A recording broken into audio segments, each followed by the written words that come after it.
नमस्ते साथियों। स्वागत है आपका श्री श्याम ऑनलाइन क्लासेज में। पिछले वीडियो में हमने 1.1 पूरी कर ली थी। आज हम 1.2 पढ़ेंगे। उससे पहले हमारे को प्रमेय 1.2 पढ़ना जरूरी होगा। इसके बाद में प्रमेय 1.3 पढ़ना पड़ेगा। फिर उसके बाद में प्रश्नावली 1.2 शुरू होगी। तो प्रमेय 1.2 है। मान लीजिए P एक अभाज्य संख्या है। यदि P a स्क्वायर को विभाजित करती है तो P ए को भी विभाजित करेगी, जहां ए एक धनात्मक पूर्णांक है। तो देखो ए बराबर मैंने ले लिया धनात्मक पूर्णांक 6 और पी क्या है, अभाज्य संख्या है, तो पी मैंने ले लिया 2। तो पहला बोल रहा है कि पी ए स्क्वायर को विभाजित करता है। तो देखो ए का मान 6 है तो ए स्क्वायर बराबर क्या हो जाएगा, 6 गुणा 6। पी को भाग लगाना है, यानी पी क्या अपने पास 2 है। तो पहले 6 के टुकड़े करेंगे, 2 गुणा 3। फिर इस 6 के टुकड़े करेंगे, 2 गुणा 3। नीचे क्या आ रहा है, पी का मान क्या आ रहा है, 2। तो 2 एक गुणनखंड है जो इसमें मिल रहा है, तो इसका मतलब 2 से 2 कट रहा है, इसका गुणनखंड 1 इसमें है। तो इसका मतलब पी ए स्क्वायर को विभाजित करती है। अब देखो पी ए को भी विभाजित करेगी। तो देखो ए क्या है, 6 है अपने पास, और पी क्या है, 2 है। तो 6 को मैं क्या लिखूंगा, 2 गुणा 3 बटे में क्या आ जाएगा, 2। तो देखो पी ए को भी विभाजित करेगा। देखो 2 ए गुणनखंड यहाँ भी मिल रहा है और यहाँ भी मिल रहा है, तो 2 से 2 कट रहा है, तो इसका मतलब 3 हो गया। आगे देखो, ये तो हो गया अपने गणितीय फॉर्म में। अब हम इसको प्रमेय के फॉर्म में कैसे लिखते हैं, तो शुरुआत करेंगे उत्पत्ति से। प्रमेय की हम उत्पत्ति कर रहे हैं। माना माना ए एक ए बराबर P1 गुणा P2 गुणा P3 dot dot dot Pn। ये तो हमने ए मान लिया। ए स्क्वायर बराबर ए, अब इसमें ए है, P1 P2 P3 है। P1 P2 P3 क्या है, तो यहाँ लिखनी है जहां जहां P1 P2 P3 dot dot dot Pn अभाज्य संख्याएं हैं। अभाज्य संख्याएं हैं, यहाँ तक हो गया। अभाज्य संख्याएं हैं, तो अब ए स्क्वायर अपने को पहले देखना है कि पी ए स्क्वायर विभाजित करता है। तो ए स्क्वायर बराबर क्या हो जाएगा, P1 गुणा P2 गुणा P3 dot dot dot Pn। इसका स्क्वायर हो जाएगा, इसका स्क्वायर हो जाएगा, जिसको अलग अलग लिख लें स्क्वायर के रूप में। तो इसका स्क्वायर था ना, तो इसको हमने 6 गुणा 6 में लिखा ना, तो इसको भी हम क्या कर लेंगे, 6 गुणा 6 में लिख लेंगे, यानी कि गुणा में लिख लेंगे 2 बार। P1 गुणा P2 गुणा P3 dot dot dot Pn। P1 गुणा P2 गुणा P3 dot dot dot Pn, 2 बार लिख लिया।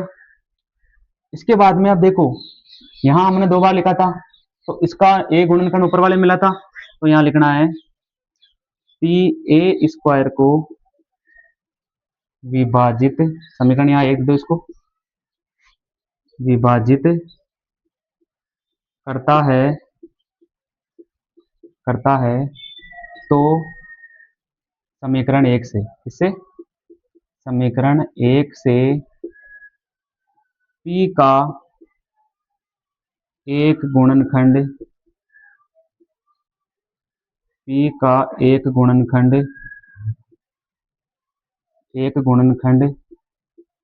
इसमें से होना जरूरी होगा। किसमें से, इसमें से। ए स्क्वायर है तो पी का एक गुणनखंड होगा तभी तो होगा। देखो इसका गुणनखंड एक यहाँ ऊपर वाले में ए स्क्वायर में होगा तभी तो होगा, तो समीकरण 1 से ही होगा ये। तो आगे लिखना है, अतः पी ए स्क्वायर को विभाजित करता है तो पी ए को भी विभाजित करेगा। देखो पहले हमने संख्याओं में पढ़ा, संख्याओं में रप में कार्य किया, फिर उसके बाद में प्रमेय की उत्पत्ति कैसे हुई। इसी उत्पत्ति से प्रमेय 1.3 पढ़ेंगे। 1.3 में भी यही होगा कि पी ए स्क्वायर को विभाजित करता है तो पी ए को भी विभाजित करेगा। तो ये अपने लास्ट में कर दिया इसका सिद्धम, तो इति सिद्धम। इसके बाद अगली प्रमेय होगी 1.3। प्रमेय 1.2 हमने पढ़ ली, इसके बाद पढ़ेंगे प्रमेय 1.3। सिद्ध कीजिए अंडरूट 2 एक अपरिमेय संख्या है। अपने को सिद्ध करना है कि अंडरूट 2 एक अपरिमेय संख्या है। तो पहले अपने क्या करेंगे, एक गलत कल्पना करेंगे। गलत कल्पना ये करेंगे कि अंडरूट 2 को पहले परिमेय संख्या मानेंगे। अगर परिमेय संख्या मानकर अगर हमारा प्रूव हो जाता है कि ये अंडरूट 2 परिमेय संख्या हो रही है या विभाजन सही हो रहा है, तो अपनी गलत कल्पना है जो अगर सही हो गई तो ये अपरिमेय संख्या होगी। तो पहले क्या मानना है अपने को, माना कि अंडरूट 2 एक परिमेय संख्या है, परिमेय संख्या है। अंडरूट 2 एक परिमेय संख्या है। तो अब परिमेय संख्या क्या होती है, p बटा q के रूप में लिखते हैं ना। तो अंडरूट 2 को मैंने a बटावा b के रूप में लिख लिया। उसके बाद में मैं क्या कर रहा हूँ, a और b क्या है अपने सह अभाज्य संख्या, a और b है सह अभाज्य संख्याएं। सह अभाज्य संख्याएं वो होती है जिनका कॉमन फैक्टर होता है एक। जैसे मान लो 8 और 15, 8 और 15 के टुकड़े क्या होंगे, 2 गुना 2 गुना 2 बटे हुए 3 के 3 गुना 5। तो इसमें देखो कॉमन कुछ भी नहीं आ रहा है, एक फैक्टर आएगा जो कॉमन होगा एक, यानी कि इसका HCF क्या होता है एक, यानी 8 और 15 का HCF क्या होगा एक। उसे बोलते हैं सह अभाज्य संख्याएं। तो ए और बी क्या है सह अभाज्य संख्या। तो अब क्या करेंगे, दोनों पक्षों का क्या करेंगे, वर्ग करेंगे। दोनों पक्षों का वर्ग करने पर, वर्ग करने पर अंडरूट 2 का स्क्वायर बराबर a बटावा b का स्क्वायर, ये हो गया। अंडरूट 2 का स्क्वायर क्या होता है, रूट से कट गया तो 2 आ गया, रूट से स्क्वायर कट गया। यहाँ पे हो रहा है a का घात 2 है तो a स्क्वायर, b की घात 2 है तो b स्क्वायर। यहाँ तक हो गया। अब क्या करेंगे, जैसे मान लो ये 2 इधर है, इधर लेके आ जाएंगे, ये भाग में है, बी स्क्वायर इधर आके इधर आ जाएगा, तो बी स्क्वायर का मान हो गया a स्क्वायर बटावा 2। ये अपने हो गया समीकरण नंबर 1। अब क्या करेंगे, जो समीकरण नंबर 1 अपने आया, तो अपने को पता है देखो a स्क्वायर को 2 विभाजित कर रहा है, और हमने प्रमेय 1.2 के अंदर देखा था कि अगर 2 a स्क्वायर को विभाजित कर रहा है, यानी कि p a स्क्वायर को विभाजित कर रहा है, तो p a को भी विभाजित करेगा। तो यहाँ लिखना है प्रमेय 1.2 से 2 a स्क्वायर को विभाजित करता है, तो अगर 2 a इस पर विभाजित करता है तो 2 a को भी विभाजित करेगा, तो 2 a को भी विभाजित करेगा। ये हमने पढ़ा था प्रमेय 1.2 के अंदर। अब हमने a स्क्वायर को तो 2 से विभाजित कर लिया, यानी कि फैक्टर हो रहे हैं इसका। जैसे मान लो कि मैंने मान लिया a बराबर मैंने मान लिया 6, और इसमें 2 का भाग लगा रहे हैं, तो 6 में 2 का भाग जाएगा नहीं जाएगा, 2 गुना 3 होते हैं 6, तो 2 से 2 कट गया तो हमारा कट रहा पूरा पूरा। तो अपने को पता है कि अब a केवल 6 है, तो a स्क्वायर क्या होगा 6 गुना 6। इसमें भी 2 फैक्टर हो रहे हैं, 2 गुना 3 6 के, और 2 गुना 3, ये भी कट रहा है, तो पक्का है ये तो कटेगा सिंगल वाला। तो अगर स्क्वायर कट रहा है तो 2 भी a से कटेगा कि नहीं कटेगा, तो विभाजित करेगा। यहाँ तक तो हमने कर लिया ये। अब आगे क्या करेंगे, हम इस बी स्क्वायर को भी तो प्रूव करना है, ये तो हमने कर लिया। तो एक अपने को मानना है, माना कि ए का मान ऐसा मानना है कि जिसके फैक्टर गुणनखंड 2 है ना, तो 2 ही मानना है। तो ए बराबर मैंने क्या मान लिया 2c। तो अगर यहाँ पर 2 है तो 2c मान लिया। अगर मान लो आगे हम अंडरूट 3 को करेंगे तो यहाँ 3c मानेंगे। अगर मान लो यहाँ अंडरूट 5 को करेंगे तो 5c मानेंगे। तो यहाँ a बराबर 2c रखने पर, तो यहाँ रखना है समीकरण 1 में a बराबर 2c रखने पर तो कहाँ रखना है, ये समीकरण नंबर अपना कौन सा है, बी स्क्वायर बराबर a स्क्वायर बटावा 2, यानी कि एक की जगह अपने को क्या रखना है 2c। हटानी पड़ी। समीकरण एक में क्या रखेंगे, ए बराबर 2c। तो देखो बी स्क्वायर का बी स्क्वायर आ गया, ए स्क्वायर की जगह मैं रखूंगा 2c का स्क्वायर, बटे हुए में क्या आ रहा है, 2 आ रहा है। ए बराबर क्या रख रहा हूँ, 2c रख रहा हूँ। तो बी स्क्वायर बराबर 2 को 2 से गुणा किया 4, सी का स्क्वायर हो गया, बटे हुए के अंदर 2 आ गया। 4 2 के पाड़े से कट रहा है 2 बार के अंदर, तो बी स्क्वायर बराबर हो रहा है 2c स्क्वायर। हो रहा है कि नहीं हो रहा है। अब ये 2c स्क्वायर के गुणा में इधर आके किसमें हो जाएंगे, भाग में, तो बी स्क्वायर बटावा 2 बराबर सी। अब देखो पहले हमने क्या किया था कि ए स्क्वायर 2 से विभाजित हो रहा है, तो ये बी स्क्वायर भी 2 से विभाजित होगा कि नहीं होगा। तो ऐसे लिखना है 2 बी स्क्वायर को विभाजित करता है तो 2 बी को भी 2b को भी विभाजित करेगा।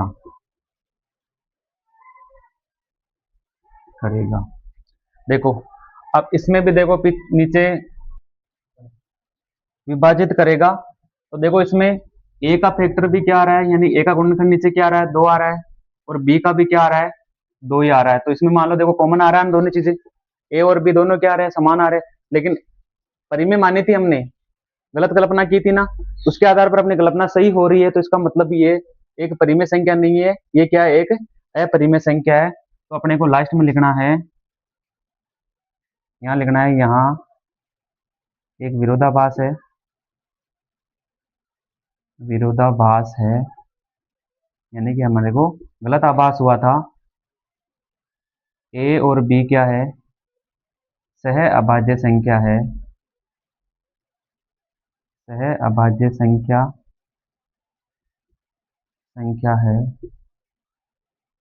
अतः √2 एक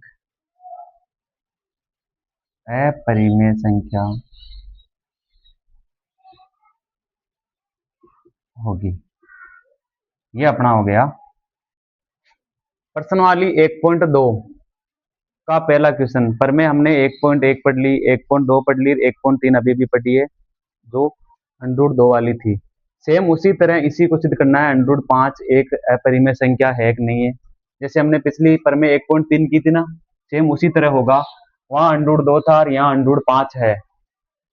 पहले क्या करेंगे, गलत कल्पना करेंगे, तो यहाँ लिखेंगे माना कि √5 एक परिमेय संख्या है, परिमेय संख्या है।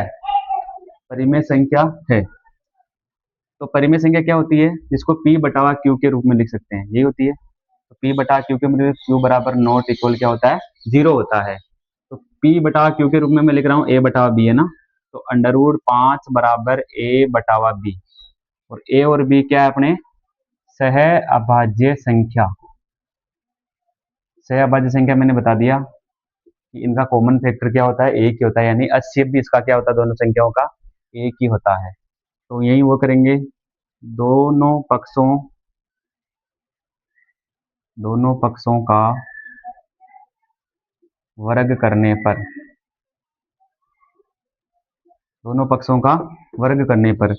√5 का वर्ग बराबर A बटावा B का वर्ग। √5 का वर्ग क्या होता है, 5 होता है। A का वर्ग क्या होगा, A स्क्वायर, यहाँ होगा B स्क्वायर। वही प्रोसेस करना है, ये 5 इधर आ जाएगा और B स्क्वायर ऊपर चला जाएगा। तो B स्क्वायर बराबर क्या हो गया, A स्क्वायर बटावा 5। अब वही सिस्टम हो गया अपने समीकरण नंबर 1 पर में हमने पढ़ी थी 1.2 पर में 1.2 से 5 B स्क्वायर को विभाजित करता है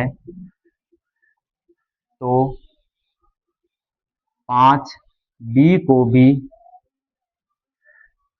5, यहाँ B स्क्वायर की जगह आप A स्क्वायर कर लेना, 5 A स्क्वायर को विभाजित करता है तो 5 A को भी विभाजित करेगा। 5a² को विभाजित करता है तो 5a को भी विभाजित करेगा। जो हमने पढ़ा था पिछली प्रमेय के अंदर सेम उसी तरह हो रहा है। अब क्या करेंगे, ये हमने कर लिया कि भाई b² का एक गुणनखंड नीचे क्या आ रहा है, 5 आ रहा है। अब क्या करेंगे, b² का साबित करना है अपने को। b² का प्रूव करने के लिए मैं यहाँ कर रहा हूँ। मानना अपने क्या मानना है, a बराबर क्या मानना है, माना a बराबर उस √2 वाले में हमने 2c माना था, तो यहाँ क्या आ रहा है, 5 आ रहा है नीचे, तो यहाँ क्या मानेंगे, 5c मानेंगे। a बराबर 5c, तो अब लिखेंगे समीकरण 1 से, समीकरण 1 में a का मान रखने पर, मान रखने पर तो a की जगह क्या रखेंगे हम, यानी कि b² बराबर a² है ना यहाँ, तो 5c का स्क्वायर बटे हुए में क्या आ जाएगा, 5, ये 5। b² बराबर 5 का स्क्वायर क्या होता है, 25, c का स्क्वायर क्या होगा, c² होगा, बटे में 5 आएगा। यहाँ तक हमने कर लिया। 5 के पहाड़े से कट रहा है 25 5 बार में, तो b² बराबर 5c² आ रहा है। b² का मान क्या आ रहा है, 5c² आ रहा है। अपने को क्या, अगर 5 इधर गुणा में है, इधर बराबर के आने के बाद क्या हो जाएंगे, भाग में हो जाएंगे, यानी कि b² बटावा 5 हो गया। जो हमने यहाँ निकाला था a² बटावा 5, तो b² बटावा 5 भी आ गया। तो अपने को यही पता है कि 5 b² को विभाजित करता है, तो 5 b को भी विभाजित करेगा।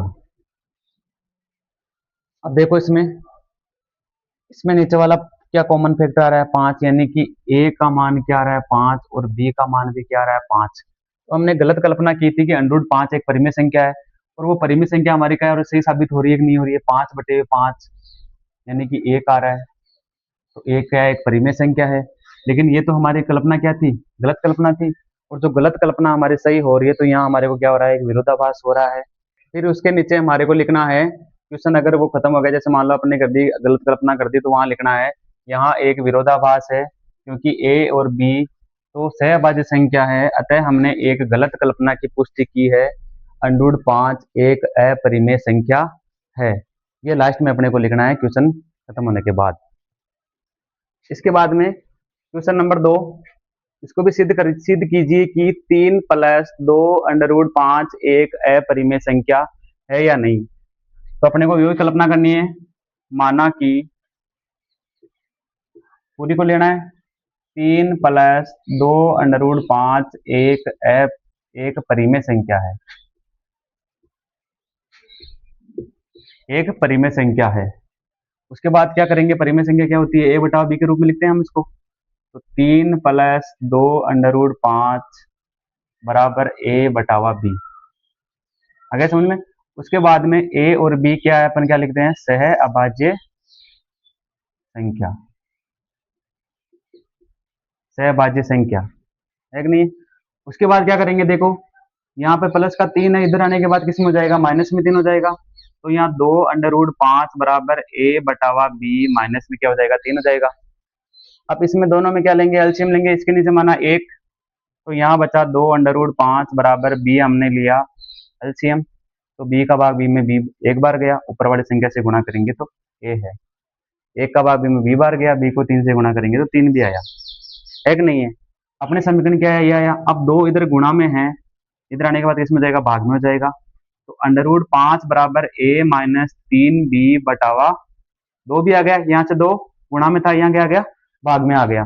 अब देखो a और b हमने क्या माने थे, सहभाज्य संख्या मानी थी। तो सहभाज्य मैंने मान लिया 8 ले ली, एक संख्या मैंने मान लो जैसे 2 ले ली, एक मैंने ले ली 5 ले ली, है कि नहीं। तो जैसे मैं मान रखूं, a का मान रखूं 2, माइनस का चिन्ह है 3, b का मान गुणा रखूं 5 बटे में 2 गुणा 5, मान रख के देख रहा हूँ यहाँ, ठीक है ना।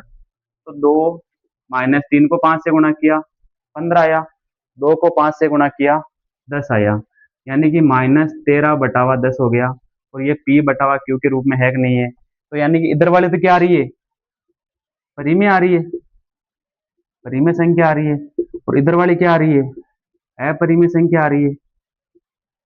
तो परिमेय नॉट इक्वल अपरिमेय हो जाएगी। तो यहाँ लिखना है, यहाँ एक विरोधाभास है, विरोधाभास है, विरोधाभास है, ए और बी क्या है, सह अभाज्य संख्या है, सह अभाज्य संख्या है। तो यहाँ क्या आएगा, अपरिमेय नॉट इक्वल होगी परिमेय संख्या।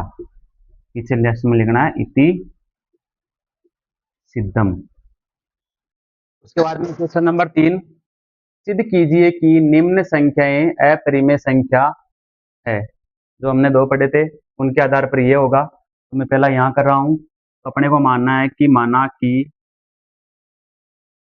कि 1/√2 परिमेय संख्या है। यहाँ तक मान लिया। उसके बाद में यहाँ ए और बी क्या है, सह अभाज्य संख्या। ये मैंने इधर वाला कर रहा हूँ, फिर आगे वो करेंगे। माना कि 1/2 परिमेय संख्या है, ए और बी क्या है, सहभाज्य संख्या। तो सहभाज्य संख्या है तो 1/√2 बराबर क्या लिखूंगा, a/b। ये लिख ली मैंने। ए और बी क्या है, सहभाज्य संख्या है। तो इनको क्या करेंगे, हम क्रॉस गुणा करेंगे। तो मैंने बी को यहाँ 1 से गुणा किया तो बी आ गया, और यहाँ आ गया a√2। यहाँ तक आ गया। इसके बाद क्या करना है अपने को, अब देखो b/a बराबर √2। ये हो रहा है कि नहीं हो रहा है, b/a बराबर क्या हो रहा है, √2। तो देखो इधर मैं मान लो सहभाज्य संख्या रखूं तो ये तो क्या आएगा, परिमेय संख्या। ये आएगा परिमेय संख्या। और इधर वाला क्या, √2 क्या है, परिमेय संख्या है, परिमेय संख्या। तो ये दोनों भी क्या आ रही है, नॉट इक्वल आ रही है। तो यहाँ लिखना है, यहाँ एक विरोधाभास है, विरोधाभास है, अतः 1/√2 एक अपरिमेय संख्या है। सेम उसी तरह इसको करेंगे। माना कि 7√5 एक परिमेय संख्या है। तो 7√5 बराबर क्या हो जाएगा, a/b। तो a और b क्या है, सह अभाज्य संख्या। ठीक है। अब ये √7 7 गुणा में है, तो इधर आने के बाद भाग में हो जाएगा। तो √5 बराबर a/, क्या हो जाएगा, 7b। ये 7 गुणा में है, तो इधर आने के बाद किसमें हो जाएगा, भाग में हो गया। इधर भी देखो ये आ गया। अब ए और बी का मान अगर सहभाज्य संख्या रखे तो ये तो p/q का रूप आएगा। और ये अपने क्या आ रही है, अपरिमेय संख्या। तो यहाँ लिखना है अपरिमेय संख्या बराबर क्या होगा, परिमेय संख्या। तो यहाँ भी गलत कल्पना हो रही है, तो सही थी, हमने गलत कल्पना की थी ना। तो ये क्या आ रहा है, दोनों नॉट इक्वल आ रहा है। तो यहाँ लिखना है, यहाँ एक विरोधाभास है, यहाँ एक विरोधाभास है। 7√5 एक अपरिमेय संख्या है। अब ये इसका तीसरा, इसमें क्या माना है, माना कि 6 + √2 एक परिमेय संख्या है। तो 6 + √2 परिमेय संख्या है, तो क्या a/b का रूप लिख लूं, 6 + √2 बराबर a/b। और a और b क्या है, सह अभाज्य संख्या। सेम पहले किया था वैसे ही होगा ये सारे के सारे सवाल। तो देखो ये प्लस के 6 इधर आने के बाद किस में हो जाएगा, माइनस में हो जाएगा। तो √2 बराबर a/b -6 हो गया। माइनस का 6 हो गया तो एलसीएम आएगा बी, तो अंडर रूट 2 बराबर बी एलसीएम आया। बी का भाग बी में एक बार गया, एक को ए से गुणा करेंगे तो ए आ गया, माइनस का माइनस। एक का भाग बी में बी बार गया, बी को 6 से गुणा करेंगे तो 6 भी आ गया। देखो ये प्रोसेस इधर आ रहा है। जैसे मान लो ए बराबर मैंने 2 ले लिया और बी बराबर मैंने 5 ले लिया, तो ये पी बटा क्यू का रूप आएगा। कैसे आएगा? ए का मान 2 रखेंगे और 6 गुणा 5 बटे हुए में बी का मान क्या है? 5 है। 2 का 2 आ गया, 6 पंजे 30 हो रहा है, बटे हुए में 5 आ रहा है, यानी कि 30 में से 2 गए 28, 28 किसके आएंगे? माइनस के 5, यानी पी बटावा क्यू का रूप आ रहा है कि नहीं आ रहा है ये भी। तो ये वाली तो क्या हो गई? परिमेय संख्या हो गई, और ये वाली क्या हो गई? अपरिमेय संख्या। अपरिमेय संख्या इधर होगी परिमेय संख्या, दोनों नॉट इक्वल होगी ना। इधर आ रही है परिमेय, इधर आ रही है परिमेय संख्या, तो ये भी क्या है? विरोधाभास हो गया। तो यहाँ एक विरोधाभास है, यहाँ एक विरोधाभास है, यहाँ एक विरोधाभास है, क्योंकि ए और बी क्या है? सहअभाज्य संख्याएं, सहअभाज्य संख्याएं, सहअभाज्य संख्या है ना। ए और बी क्या है? सहअभाज्य संख्या है। अतः हमने गलत कल्पना की पुष्टि करिए, देखिए पुष्टि की है। अतः लास्ट में क्या लिखना है? जो ये 6 प्लस अंडर रूट 2 क्या एक अपरिमेय संख्या होगी। ये अपना हो गया 1.2 कंप्लीट पूरी तरीके से।